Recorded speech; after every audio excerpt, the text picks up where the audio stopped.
ပြီးတော့ဒီလူလိန်ဆိုတာကိုမနှင်းကြီးပြီးတော့တက်တည်ရတယ်ပြချင်ပြီးနေ့လေကြတော့မနှင်းကြီးတို့ညီမစံပြရင်းနဲ့အဲ့ဒီအကြောင်းတွေကိုပြောနေတာ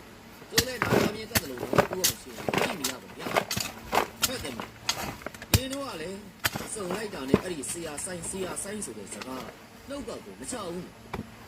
မနှင်းကြီးကလည်းပြုံးလိုက်တယ်ဟောအဖေကလည်း तू ကတကယ်စွမ်းတာဘူး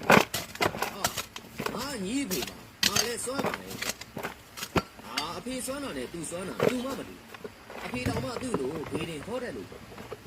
မင်းကြီးရဲ့စကားကိုတော့ဥအောင်ရှင်ကနာသွားတော့ရတယ်ဗျ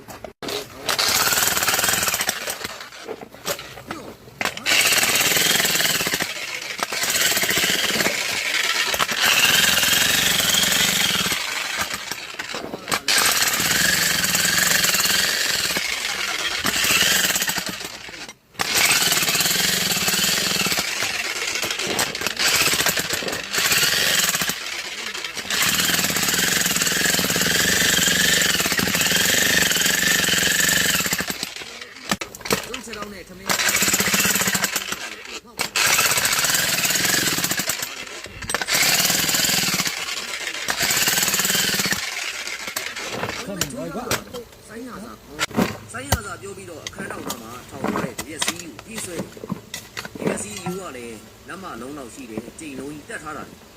ကျုံလေးကြောက်တာပေါ့ဗျာဒါနဲ့ပဲလက်အုပ်ချီပြီးတော့ငါမပါလေငါထွက်သွားပါမယ်မှာသူများကိုတူးကတ်ချင်တိုင်းတူးကတ်ပြီးထွက်ချင်တိုင်းထွက်လို့ရမလား